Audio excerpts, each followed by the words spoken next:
आता एक महत्त्वाची बातमी, स्टेट बँक ऑफ इंडियामध्ये खातं असणाऱ्या खातेदारांसाठी महत्त्वाची बातमी आहे, कारण इथल्या खात्यांची महत्त्वाची माहिती लीक झाल्याची शक्यता आहे। बुधवारी एसबीआयनं ग्राहकांची महत्त्वाची माहिती असणाऱ्या सर्व्हरला कोणत्याही सुरक्षेविना ठेवलं होतं आणि त्यामुळे मुंबईतल्या हजारो खातेधारकांची माहिती लीक झाल्याची भीती व्यक्त केली जाते।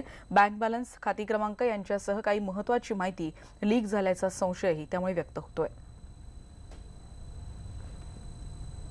आजपासून संसदेचं अर्थसंकल्पीय अधिवेशन सुरू होते। संसदेच्या ऐतिहासिक केंद्रीय कक्षामध्ये लोकसभा आणि राज्यसभेच्या सदस्यांना संबोधित करून राष्ट्रपती रामनाथ कोविंद यांच्या अभिभाषणानं या अर्थसंकल्पीय अधिवेशनाला सुरुवात होईल। मोदी सरकारच्या 5 वर्षांच्या कारकिर्दीतलं राष्ट्रपतींचं हे 6वं अभिभाषण असेल। पूर्ण अर्थसंकल्पाची कल्पना सोडून मोदी सरकारनं अंतरिम अर्थसंकल्प मांडण्याचं ठरवलंय।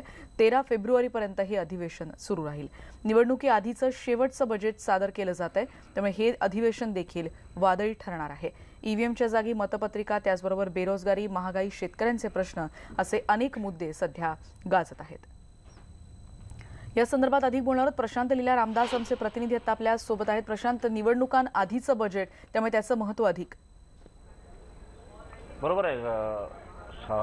केंद्रातील सत्ताधारी पक्ष जो आहे, भारतीय जनता पक्षाच्या नेतृत्वातील एनडीएचं हे सरकार आहे आणि एनडीए सरकारचं हे शेवटचं अधिवेशन असेल, म्हणजे या संपूर्ण 5 वर्षाच्या कालावधीमधलं शेवटचं अधिवेशन। यानंतर आता दोन्ही पक्ष, विरोधी पक्ष आणि सत्ताधारी पक्ष दोन्ही लोकसभा निवडणुकीला समोर जाणार आहे।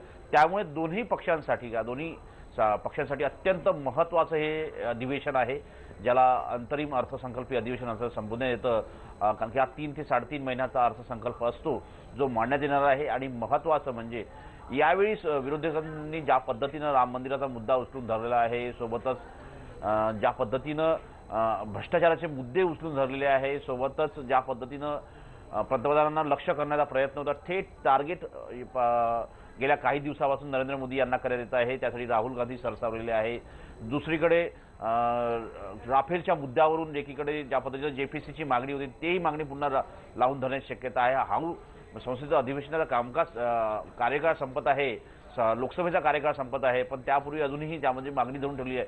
हे सगळे असे अनेक मुद्दे आहेत, पण सत्ताधारी पक्ष ज्या पद्धतीने ऑगस्टचा मुद्दा असो, ऑगस्ट वेस्टर्नचा मुद्दा असो, या सगळ्या याच्यामध्ये विरोधी पक्षांना एकवटण्याचा प्रयत्न करतील। आणि सोबतच सत्ताधारी पक्षांनी स्पष्ट केलं आहे, काल ज्या पद्धतीनं सर्वपक्षीय बैठक झाली, लोकसभा अध्यक्षांनी सर्वपक्षीय बैठक बोलवली, त्या सर्वपक्षीय बैठकामध्ये निश्चित केलं होतं की आगामी हे जे अधिवेशन होतं, या अधिवेशनामध्ये विरोधकांच्या सगळ्या मागण्या आम्ही म्हणूनच हे अधिवेशन सरकारसाठी देखील कसोटीचं असणार आहे आणि विरोधक देखील आता सज्ज असणार आहे। धन्यवाद या माहितीबद्दल। पुढची बातमी आपण बघणार आहोत।